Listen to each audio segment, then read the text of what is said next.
What do I love in the backcountry?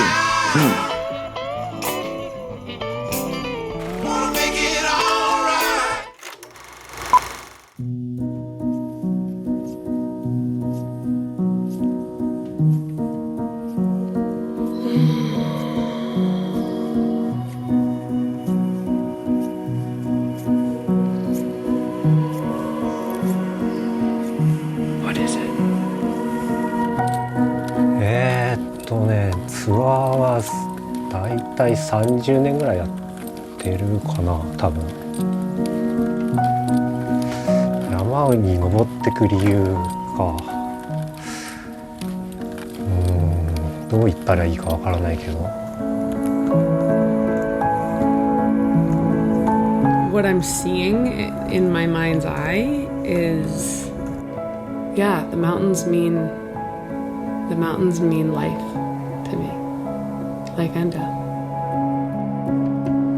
Ouais, c'est vrai, on monte pendant 4 heures, 5 heures, 6 heures, pour 2 minutes de descente, 3 minutes, 4 minutes. Et il y a beaucoup de gens qui trouvent ça ridicule, et c'est compréhensible. Mais en fait, pourquoi? Parce que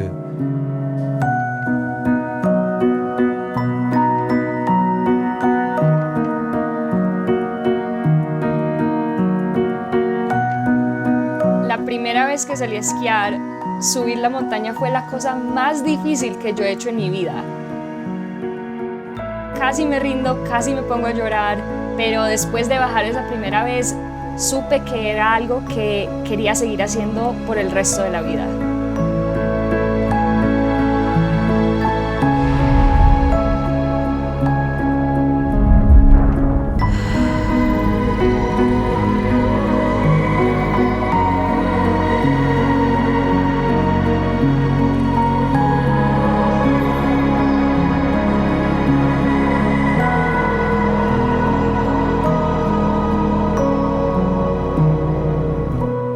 If people couldn't understand this phenomenon, I would say you will learn to love winter. You will wish winter wasn't over if you find a way to really experience it. なかなか説明するの難しいけど、トライしてみるよ。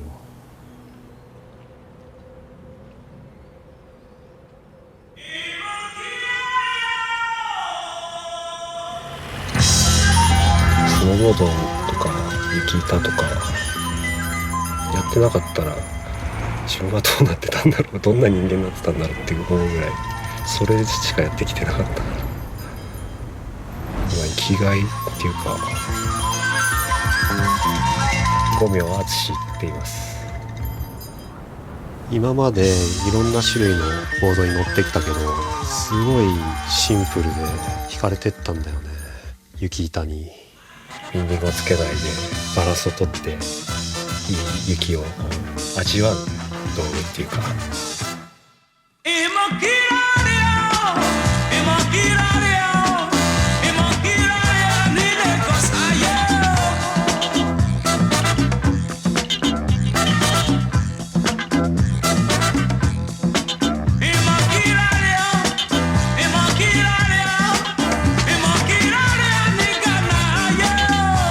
スノーボードやってて、もうこうスノーボードってすごいエスカレートするしかなくて、こう死ねるんじゃないかっていうようなことを しなきゃもう満足できないみたいになってきちゃう。道具を変えることによって斜面の見方が変わったんだよね。こんなにスリリングで、スノーボードだったら別に見てなかった斜面がすごいエクストリームラインに見えて、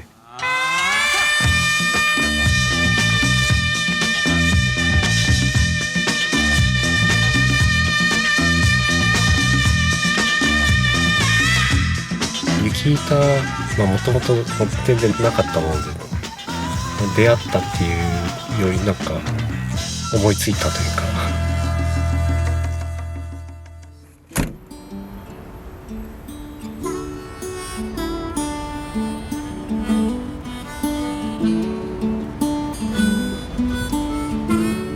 Mi Mi nombre es Vanessa Chavarriaga Posada, soy colombiana, nací en Colombia, pero ahorita estoy viviendo en Jackson, Wyoming. Me dedico a escribir y también soy atleta profesional.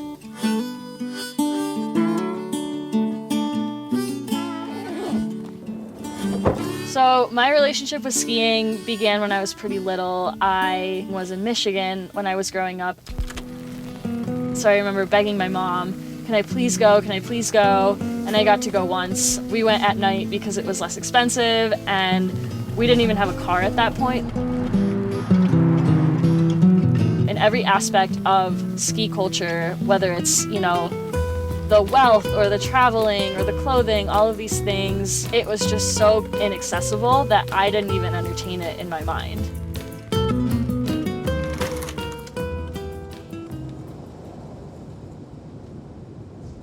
When I was about 15, I took a summer camp out to the Tetons, and it was my first time climbing a mountain, my first time camping, my first time hiking, and it was an incredibly formative experience. I sort of made a promise to myself that I would end up here one way or another. My first winter in the Mountain West was a little less than 2 years ago. That's so cute.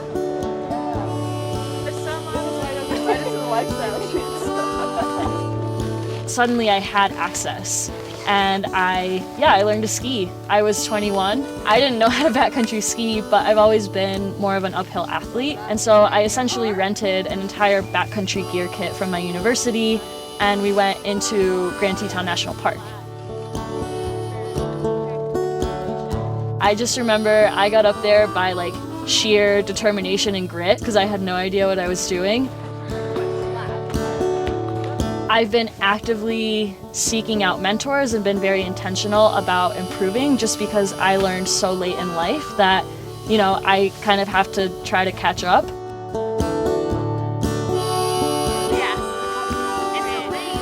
One of the biggest people I have to thank for that is my friend Sophia, who is a professional skier and a wonderful, wonderful community member in Jackson.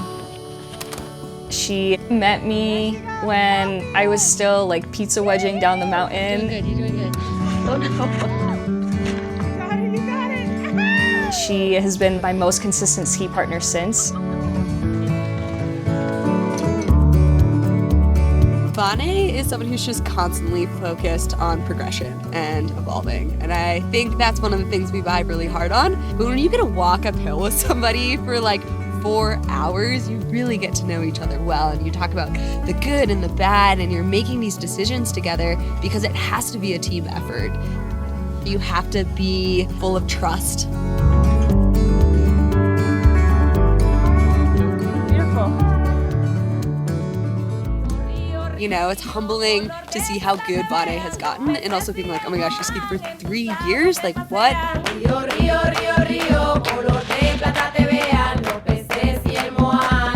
Agua se pasea, río, río, río, río, color de plata te vean, los peces y el moán en tus aguas se pasean. Me contaban mis abuelos que en el río Magdalena un moán grande y peludo se llevaba a las morenas. Río, río, río, río, color de plata te vean, los peces y el moán en tus aguas se pasean.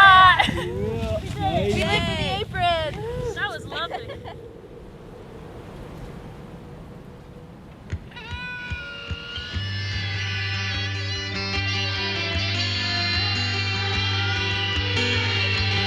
À 22 ans, j'ai dit, bon, je vais tout lâcher, je vais devenir professionnel de snowboard.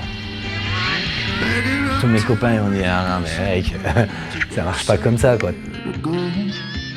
À 22 ans, il y a une chance pour 1000. Et moi j'ai dit non, non, je vais y arriver, tu vas voir, là, tac.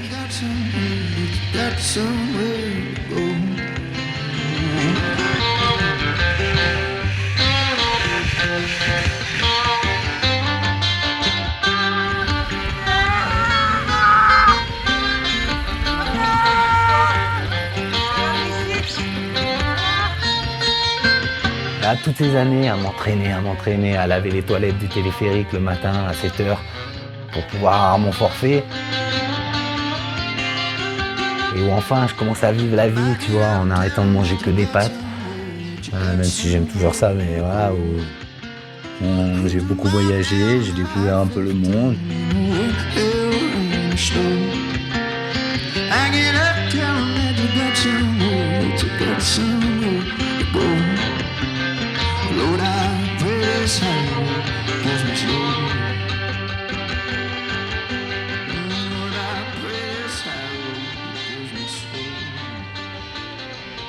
Oui, après forcément dans la vie t'avances et après les choix c'est plus les mêmes. Et donc ouais, donc ça fait 1 an et demi maintenant qu'on habite ici avec ma compagne. On a acheté il y a 4 ans. Avec Agathe on s'est rencontrés il y a 10 ans. On s'est croisés ici en fin d'hiver. Moi je partais en Amérique du Sud, je partais assez vite, je lui dis bah viens avec moi, on part tous les deux, bam, on est partis. Il m'a dit bah moi je pars au Pérou, si tu veux venir, je vais skier au Pérou. J'ai fait ok. C'est ma mère qui était ravie à ce moment-là, qui m'a pris pour une folle et voilà. C'est comme ça qu'on a appris à se connaître, à se découvrir, finalement presque plus en voyageant qu'à la maison. Là, on a voyagé ensemble pendant 7 ans. En fait, ce qu'on cherchait en Amérique du Sud, c'était un endroit où se poser, où être bien. Et en fait, on a appris qu'ici, c'était à vendre. C'était en face de chez nous. Moi, j'ai vécu en face pendant 20 ans. Et pourtant, c'était vraiment exactement ça qu'on cherchait. Donc on est à quoi? À 2 km à peine de la Grave. Et ensuite, il faut marcher 20 minutes sur un petit chemin. Et voilà, auparavant, il y avait une vingtaine de maisons ici. On a retrouvé des traces qui disent qu'il existait déjà au début du XVIIe siècle.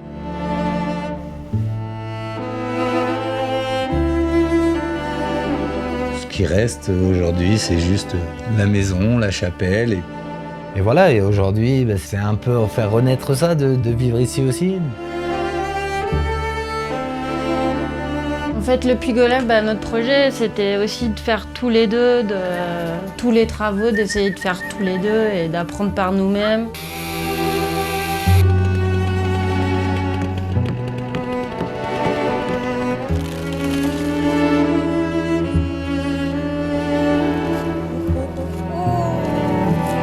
On a acheté des poules pour vendre des œufs. Tous les lundis, on livre les gens à domicile. Et au début, on avait 2-3 livraisons et maintenant on est quasiment à 150 boîtes d'œufs tous les lundis. Et puis tout le monde mange des œufs. Et puis tout simplement, on n'est pas fait pour vivre en ville. Et nous, ce qu'on aime, c'est avoir une vie simple. Juste à côté de la maison, tu peux arriver à trouver des premières, tu peux faire des choses exceptionnelles. Ce qu'on trouve ici, on ne peut pas le trouver ni à Chamonix, ni à Courchevel, ni à Méribel, ni n'importe où, même avec tout l'argent qu'on veut.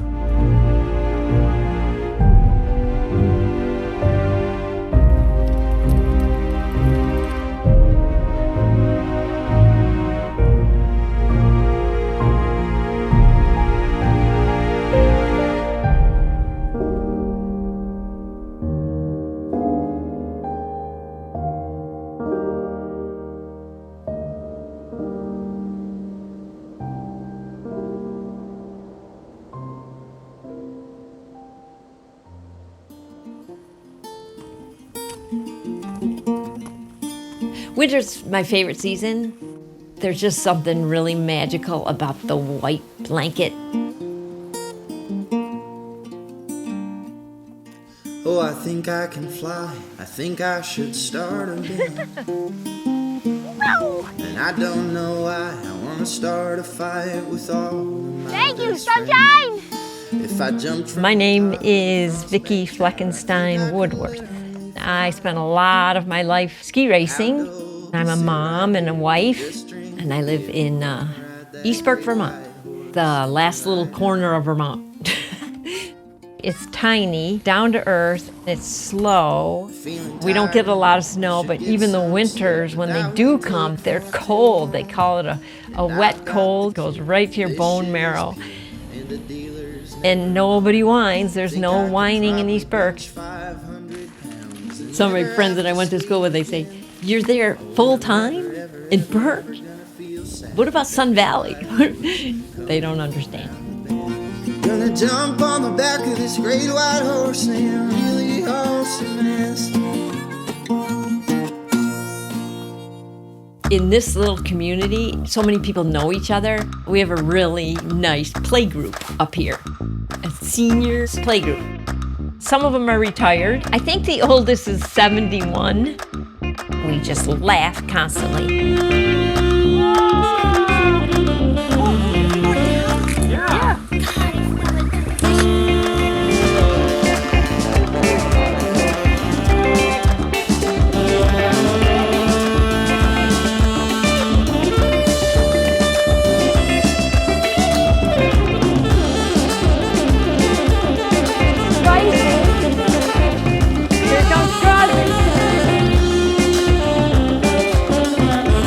I love movement. I love to dance. Skiing is really rhythmical. When people follow me, they go, "You make the weirdest lines." I like get in rhythm and then off rhythm and then in rhythm and then off rhythm. It's endless.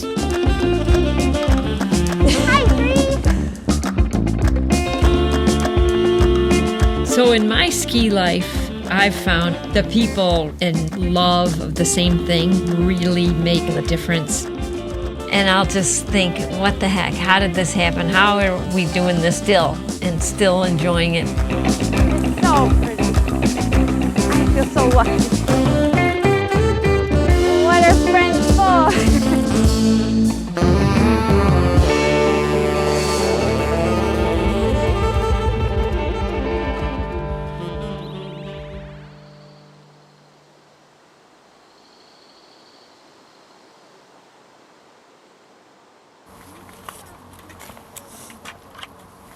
My name's Melissa Gill. I go by Mel.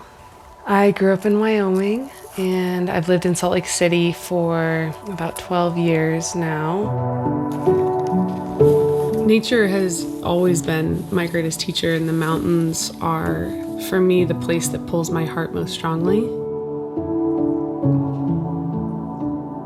The time and effort put into skiing over the years of my life is, wow. So much time and energy. Like, I would go to sleep thinking about my turns and my transitions, and so many hours that it's probably written in my DNA. What the mountains have taught me is this lesson, this understanding of duality.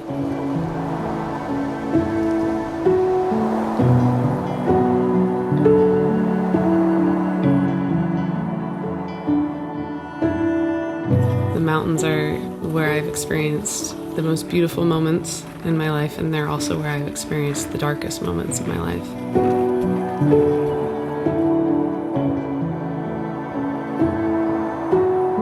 Knowing that I'm willingly going into these places that have the potential to bring darkness and that have inherent risk, I think is just a recognition that that's a part of life. We're not meant to just experience goodness. The full spectrum of the human experience is complex. What the mountains have taught me is how to embrace those aspects of life that are a little bit more difficult, and it makes those days when you go out there and you have blower pow and beautiful sunshine and a piece of pizza on the summit not much more beautiful.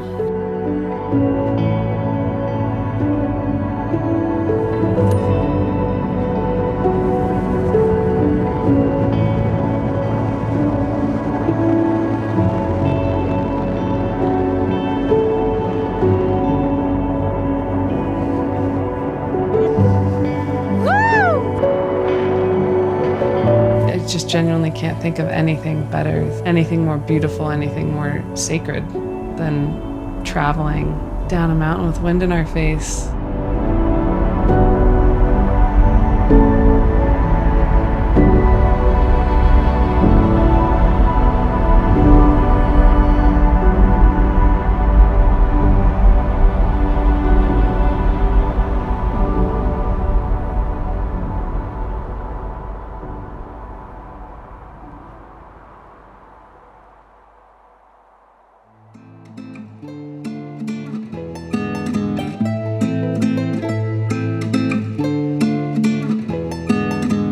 so I was born in Colombia, in Medellin.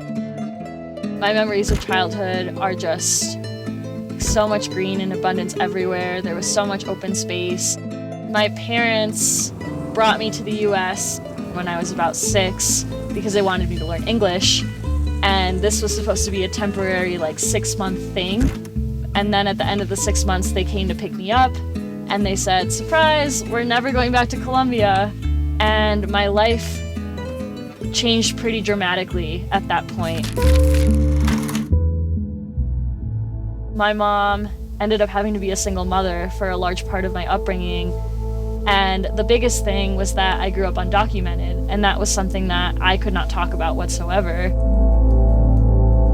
I had to hide a huge part of my life from all of my classmates and all my friends and all the families and everything.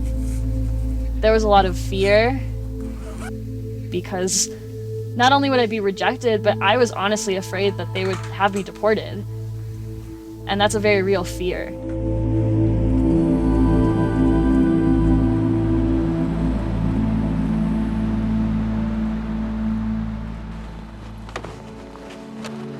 The first time I came out here, the vastness of open space was really inviting to me because it felt like one of the very first times I no longer had to hide. It was also one of the first times that I felt afraid in a really healthy way.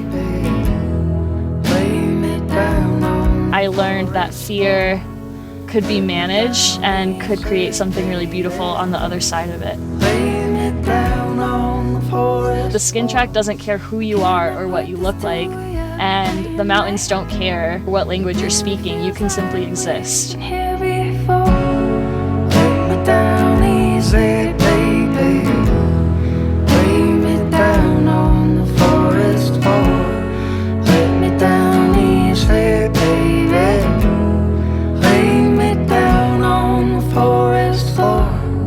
Learning to ski as an adult was definitely difficult. I certainly felt a lot of imposter syndrome. It took a lot for me to keep coming back to it, but I think I knew, and I still know, that we all deserve to be here. The words of advice I would give both to myself and to others who are curious about this space but have never really had access is that we are stronger than we think we are. Right there and we're all alone, and the world folds over, edges align and we're in that fold. Everything gets older, signs filter in like they were just born. Time takes a backseat calling, let me down easy,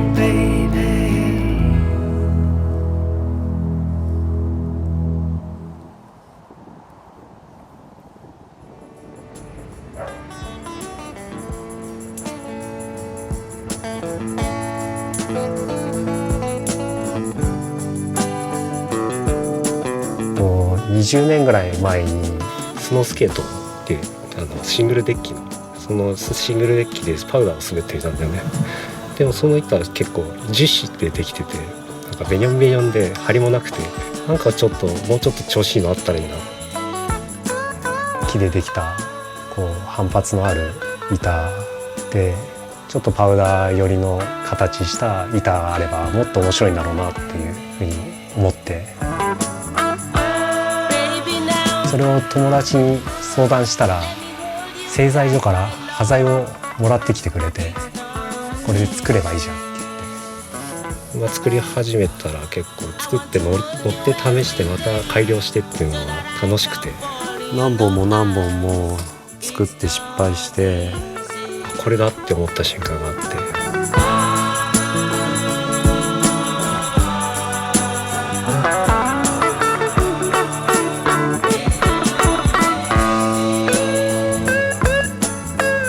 雪板を削ってる時はその滑ってる感覚と一緒な感じなんだよね。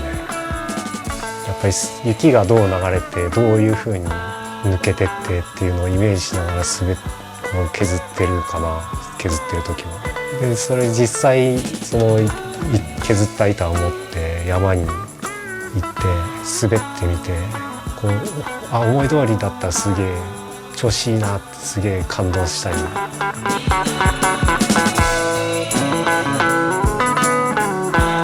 結構最初は俺しかやってなくて、最初はなんか木の板削って何やってんのみたいな感じだったけど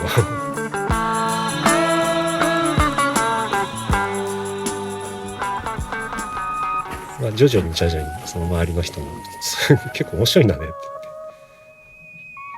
こう周りに仲間と遊ぶようになって素晴らしいことだと思う俺にとってもすごい共感できる仲間が増えるからすごく嬉しい。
雪板の人口が増えてきたのはね、すごい嬉しいことだね。こう仲間が増えて本当に嬉しい。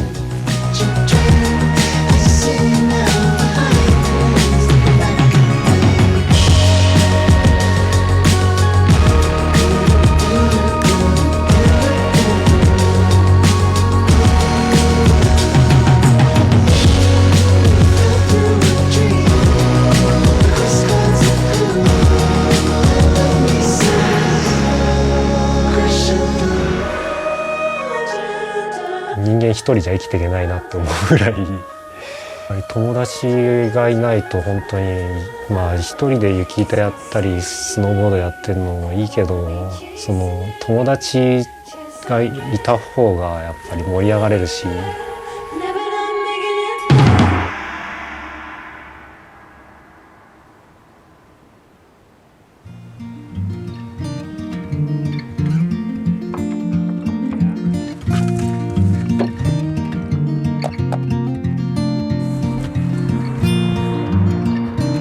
I grew up in a snowy place, Syracuse, New York, and we were in this cool ski club. And it was rope tows and a T-bar, and we would just go there for hours and hours. My mom and dad kept the rope tow running for us into the night. They'd turn on the lights. And we had a little junior ski team, and it was all my friends, and it's all I knew. And then you make the next team and the next team. I made New York State team and worked my way up to the U.S. team and onto the Olympic team from there. So we just had a blast. If the captain is right. Rarely got rid of your goggle tan, you know, they had that year round. And I was in Utopia. Lost in the rhythm, 'cause the rhythm is wild. Lost in the rhythm, 'cause the rhythm is sad. But then it was really tough, really competitive, just personally. And I'm thinking, just so I can go fast down a hill on my skis. Yeah, and the crowd's gone in droves. So let's take tonight. And then when my kids came along and I realized I had so much to share. A strong stove in the past. And it was extremely rewarding to watch little kids, especially my own 3 little kids, take the sport on. I just hope that someday maybe they can experience that. I think she always had kind of this fervor for bell to bell. Like, it was always such a challenge for us. The best day you could have was be on like the first chair and the last chair. So fun to watch their wheels turn and how they figure it out. And especially watching Tasha ski race, I felt what she was feeling. She was beautiful, beautiful skier, still is. And then we went through this phase where we'd ask about where she skied, and it was always in the backcountry, always in the backcountry. Doing the regular resort thing, it felt like super unfulfilled. It was like, this can't be kind of all there is. Standing in line and riding lifts. Little Tasha, thinking outside the box, does this crazy stuff where you stick something on the bottom of your skis so it helps you go up. My ski racing career ended, and it became so much more about understanding the mountains and trying to read terrain and be self-reliant and all those things that are more the lifelong journey of skiing. Hard to believe, someone that skied as much as I have, that I didn't even know about this backcountry thing. Then it was like, oh wait, this could be a reality. You don't always have to just go to the resorts and ski your brains out like you do. I got set up, and Tasha encouraged me, and she said, you're gonna love it. And now she's a better skier than I am, and I have completely let go and let her do it because she's the master.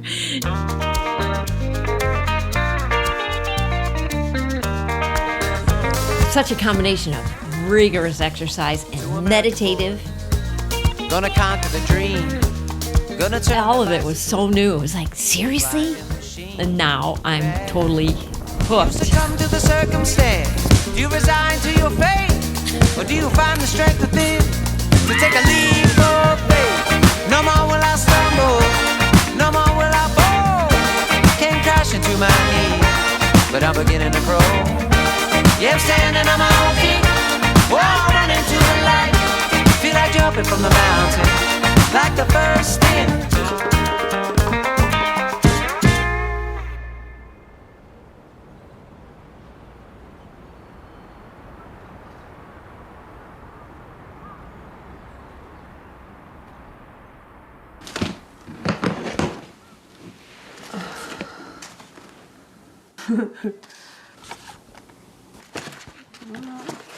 So I was hanging out with this guy named Gus, and I don't know if this will make it in. I kind of hope it doesn't, but I was like kind of into Gus. And I remember Gus and I were going to go camping, and we get in the car, and I'm like, where are we going? He's like, oh, we got to pick up Joe. And I was like, who the fuck is Joe? And he's like, oh, he's a super cool dude. You'll love him. He had both this like grounding and uplifting like energy about him that felt really magnetizing and confusing at the same time. Woo!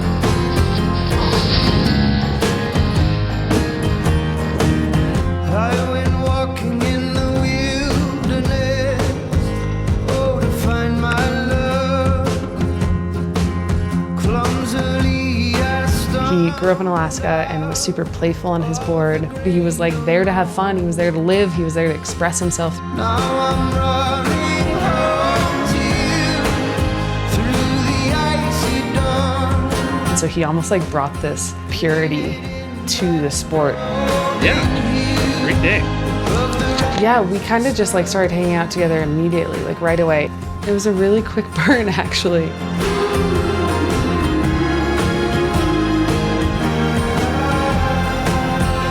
We were ski partners, we were mountain partners together, we were climbing partners.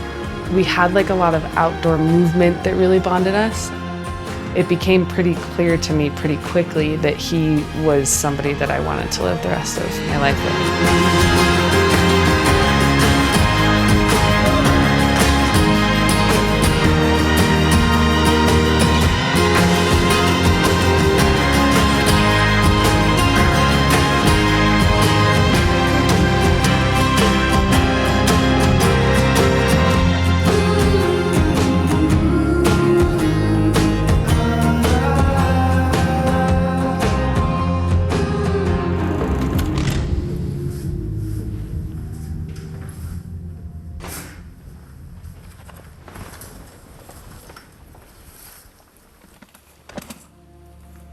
We moved back to Jackson on May 1st of 2014. And then, yeah, May 5th happened.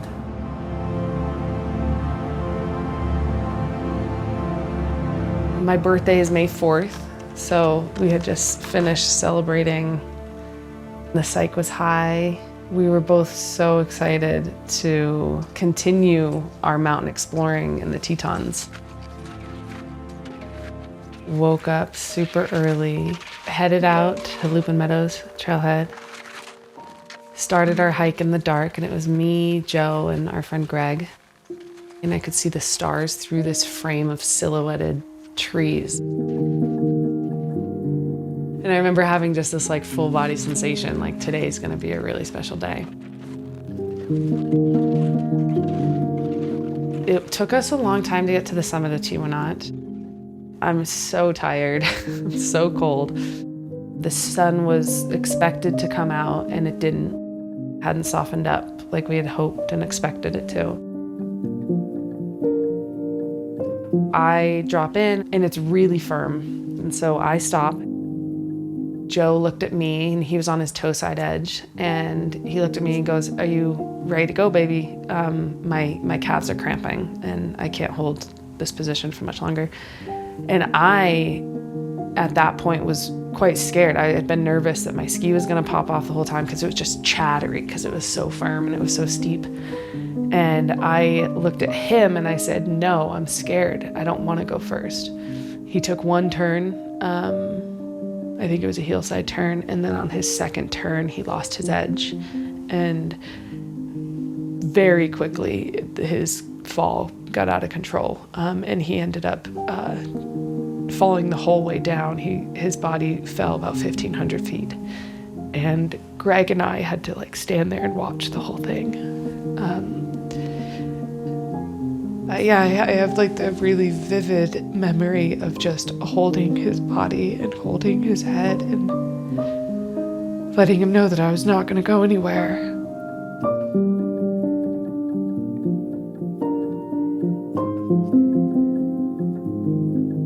The search and rescue team popped out through the trees and I got to finally tell Joe, like, okay, they're finally here. Like, just hold on just a little bit longer. And about 8 seconds before they got to us was when Joe took his last breath.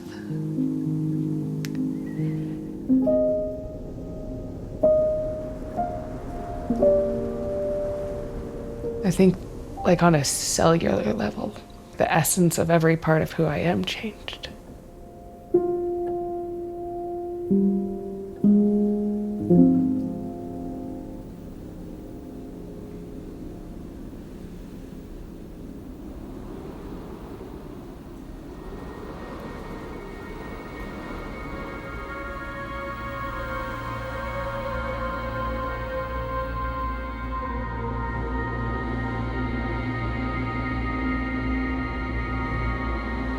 Être un snowboarder, qu'est-ce que ça représente?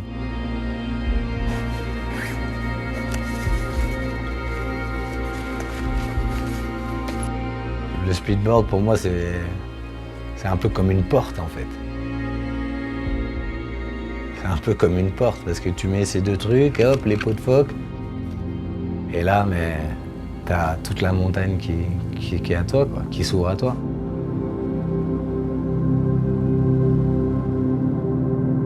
Encore une fois, voilà, la montagne, c'est vivant. On n'est pas plus fort que la glace, hein, on n'est pas plus fort que les cailloux. J'ai eu beaucoup de chance, c'est qu'on a appris. On a appris, ben voilà, ça tu fais comme ça, hop.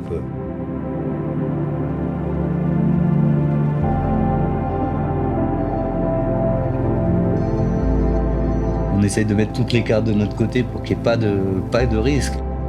Mais il ne faut pas oublier que c'est un endroit qui reste dangereux. C'est pas nous qui faisons les exploits, c'est la montagne qui nous les donne. Parce que, encore une fois, c'est les conditions qui font les choses. Il m'est arrivé plusieurs fois de ressentir la peur. pense que quand tu ressens la peur, c'est que t'es pas au bon endroit. Et non, moi, c'est pas ce que je recherche. Moi, je recherche de me sentir confortable. Je suis avec mon piolet, je suis concentré, mais je suis bien. Je suis au bon endroit. Je suis en train de faire ce que j'aime faire.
Quelques secondes où on pense plus à rien, on est vraiment dans un autre monde, dans ce monde.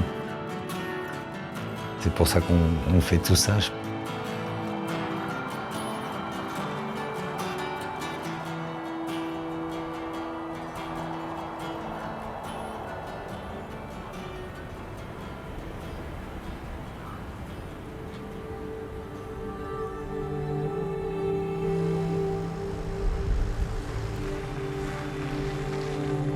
It was my maybe third time ever backcountry skiing, and I met up with some friends on Teton Pass, and that's when I met friends like Junior and Yvonne and Danny, and I remember the second we hit the skin track, we were introducing one another in Spanish, and it was the first time that I had ever spoken Spanish with everyone in an outdoor setting like that, in the snow. Cuéntanos de la primera vez que nos conocimos. Anda, vale. Bueno, la primera vez que nos conocimos, estaba esquiando con Vanessa en Edelweiss, acá. Y ella me contó que solamente estaba esquiando por un año. Y estuvimos en el backcountry, en powder, hasta las rodillas, y ella estaba partiendo. Él está diciendo mentiras. A nosotros nos gusta cantar, nos gusta bailar, a veces bailamos mientras que estamos esquiando, pero pues también nos encanta estar en la montaña. At some point, Yvonne asked me, "So where did you grow up skiing?" And I just responded with, "Oh, I didn't." And I think that memory was forever ingrained in my mind because he just assumed that I belonged in that space. You know, it was the first time that I didn't have to prove myself, I didn't have to overcompensate. I just naturally belonged and was welcomed.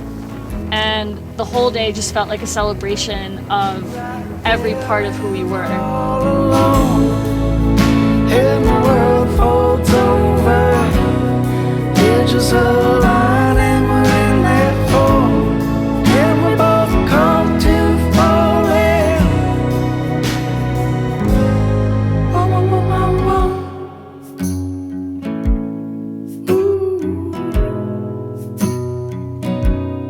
Whoa, whoa, whoa,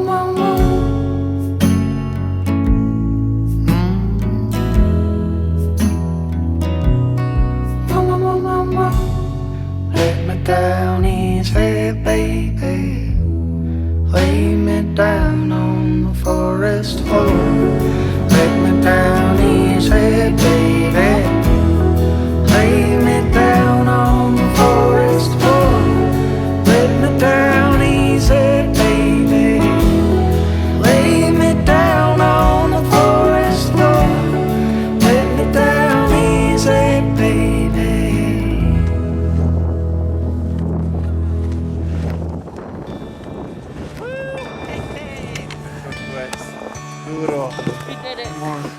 It still feels incredibly surreal to look back at my 7-year-old self and know that her future involved so much snow.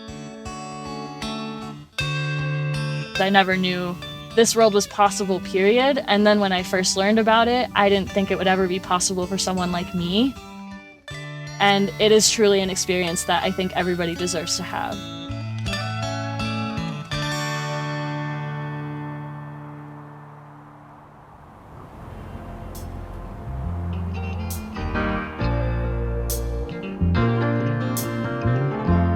自分は自分の生活は普通だと思ってるけど、日本の社会とは大きく違って自分のは正しい道を行ってると思ってるからやり続けてて。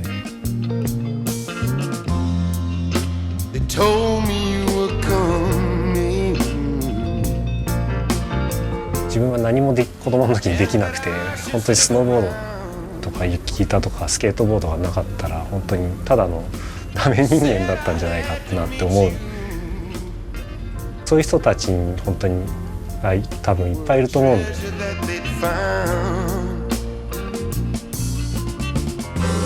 羨ましがられるような生活はしてるのが分かるので、自分でいいことだけじゃないけど、その自分が好きなことをやるためにいろいろ犠牲にすることは多いけど、だからお金儲けとかもよりそっちの道をもっと大切なものがあって自分には。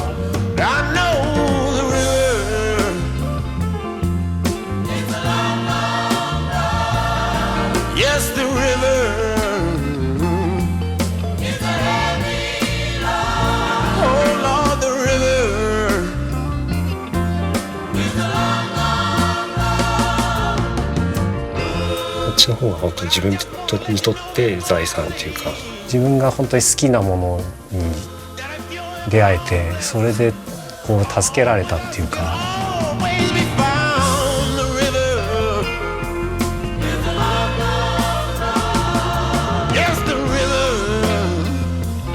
それ自分の経験をみんな経験してほしい。自分の好きなことがあれば本当に人生変わるよってみんなに勧めて歩いてるんで。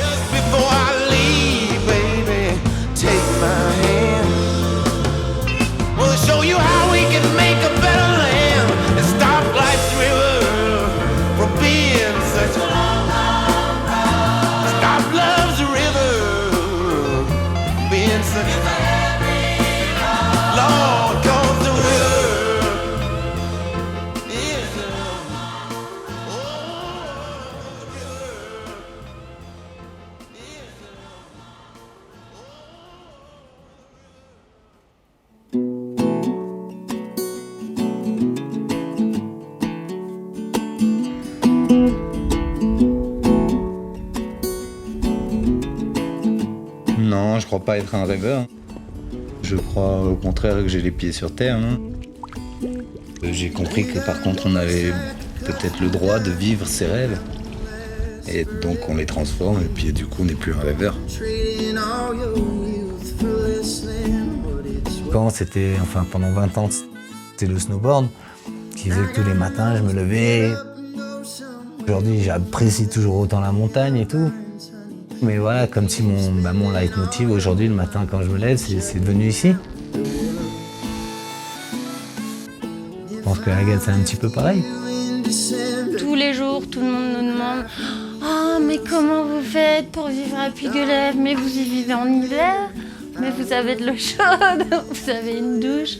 Tous les jours, on a des questions un peu... Les gens, ils comprennent pas comment notre choix de vie et pourquoi on a choisi de vivre ici. J'aime le froid, j'aime la neige.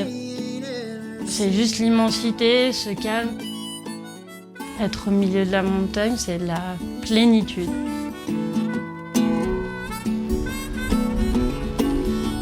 Et ben oui, voilà, encore une fois, c'est pas tous les jours tout rose et c'est pas tous les jours tout facile. Forcément, et puis de toute façon, de le faire à deux, c'est toujours plus facile aussi.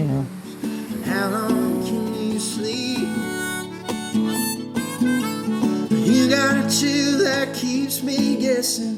You ain't good at solving riddles. And how long can you sleep away your fear of the unknown? Bulldogs seeking out new smells can tell the wind has got something on its breeze. That he ain't ever seen. On a partagé beaucoup de choses ensemble et j'espère qu'on pourra vivre tous les deux ici. Hein. On pourra en profiter et puis qu'on arrivera au bout aussi de cette aventure. Il nous faut encore un petit peu de courage, là, je crois, pour finir ce qu'on a commencé. Nous, en fait, ce qu'on vit, c'est le luxe, quoi. C'est une belle vie.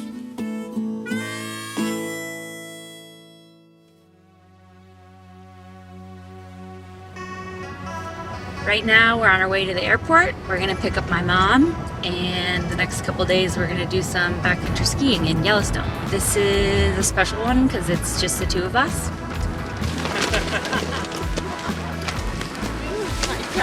Hi. We have a thing about Cook City. You drive into this beautiful park, and there's no one in there in the winter. It's very quiet, and there's a gazillion animals everywhere, all over the road, in the way. And Cook City's this little dead end. Oh, it's sort of East Berkey. There's like a couple restaurants, a couple bars. Leave your hotel room, hop on your skis, and head up and up and up and up and up forever. And then another valley and up again. It's just the greatest. I love it.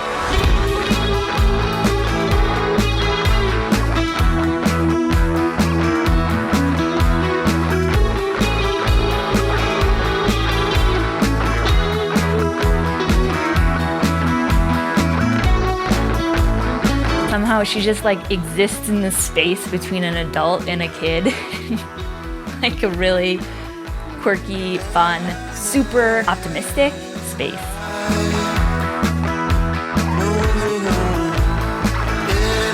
So much comes from when I was little. You know, the beginning stages of figuring out snow, how snow can take you places.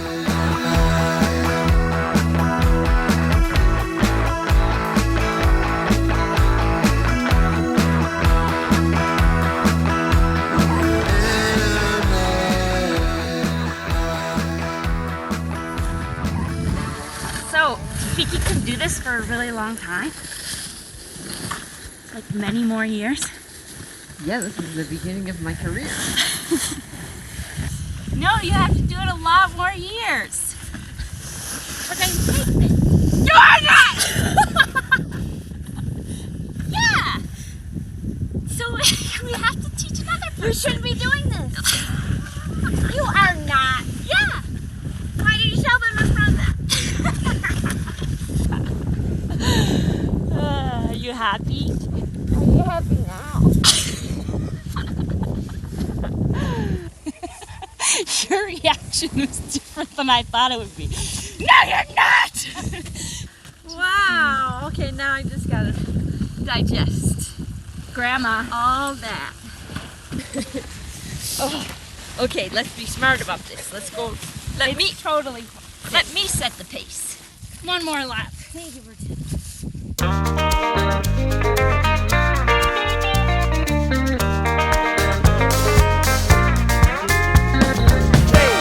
No more will I stumble, no more will I fall. Came crashing to my knees, but I'm beginning to crawl. Yeah, I'm standing on my own feet, whoa, running to the light. Feel like jumping from the mountain, like the first thing.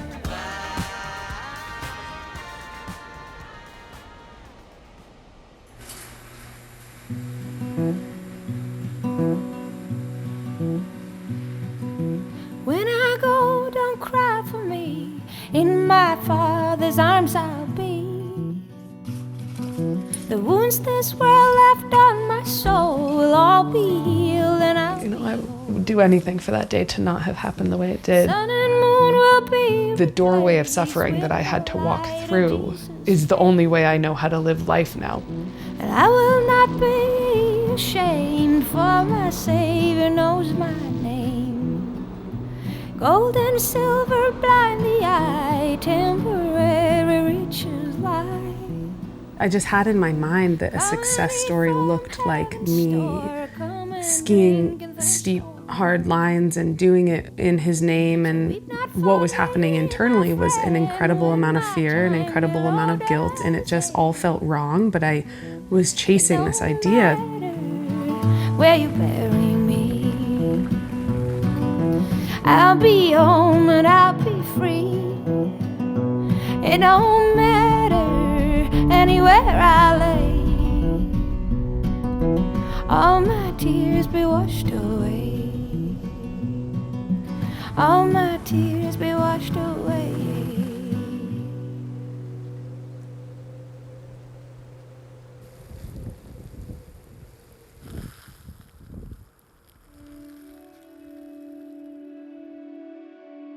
When you know what it's like to hold your best friend as they die, you know the worst that there is to experience in the backcountry. What I was doing was throwing on my pack and trying to summit big mountains because I thought that was what strong enough was, but like I was not ready for that. What I needed was to hold myself and to be present. Somehow I was able to say, okay, Mel, I've got you. Like, we're gonna go in and we're gonna see this darkness. And that was like such a huge part of the healing for me was, okay, this afternoon seems too far away, so like, let's bring it down to this minute. Like, I'm gonna breathe into this next minute. That's where I got to know who I truly am and what I'm truly capable of. I know what it's like to walk into that space of darkness and to not sit there with a timer and saying, I'm gonna be here for 10 minutes, but to sit there and say, I'm gonna be here until I'm done being here.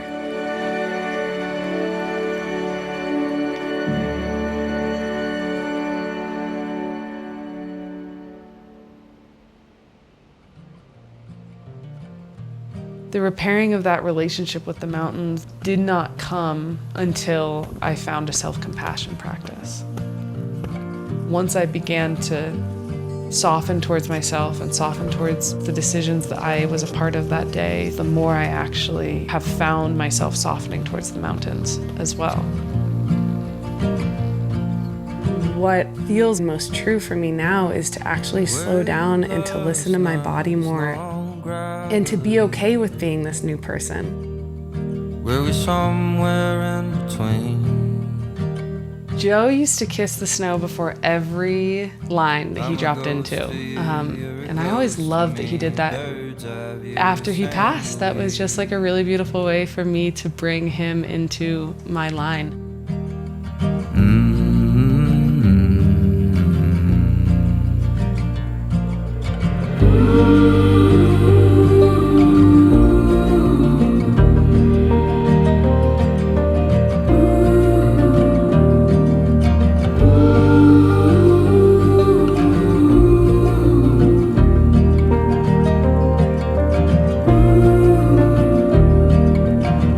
I think I needed years to heal.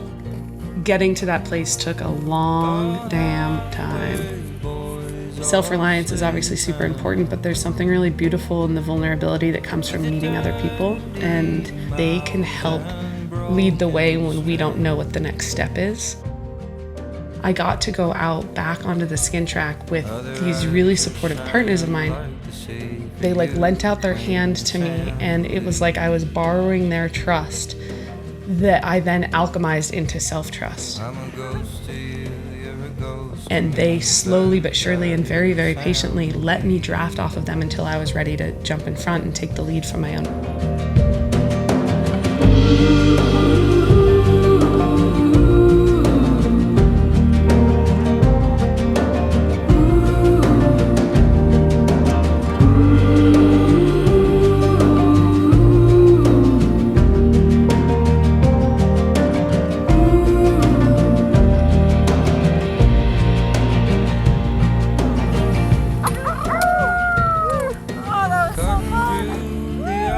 I don't plan to let 1 ounce of the learnings from that day go unused.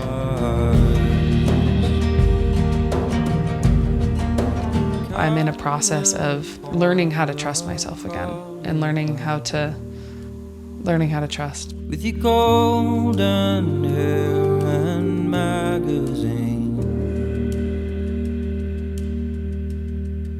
I'm a ghost to you, you're a ghost to me, a bird's eye view of San Luis.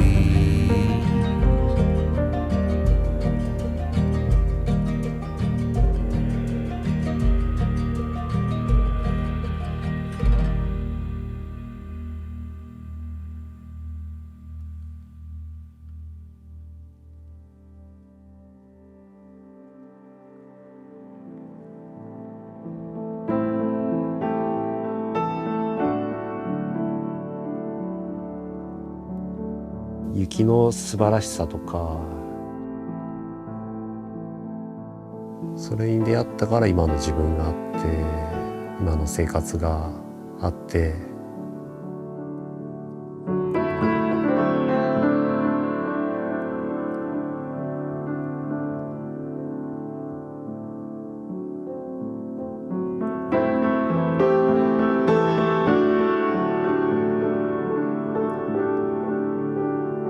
Why I do this sport.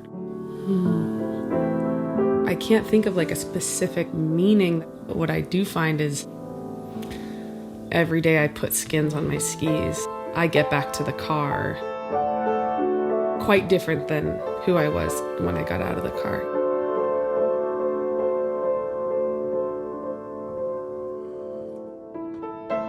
No hay nada en el mundo más inútil que uno subir una montaña, ponerse unos palos de madera y volver a bajar esquiando, pero por eso es por lo cual es tan bonito el deporte.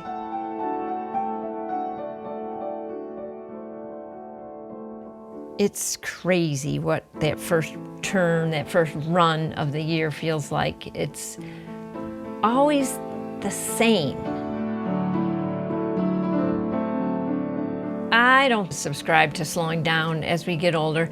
The older you get, the more important it is. Just don't stop moving.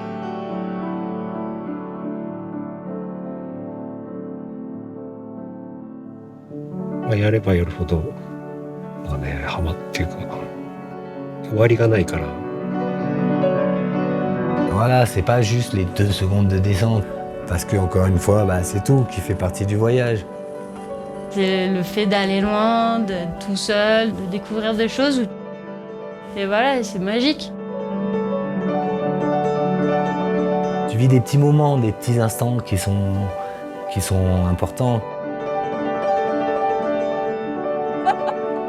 Qui sont ceux dont tu te rappelleras. Et c'est ça qui font ta petite journée, mais surtout qui font un peu ta vie.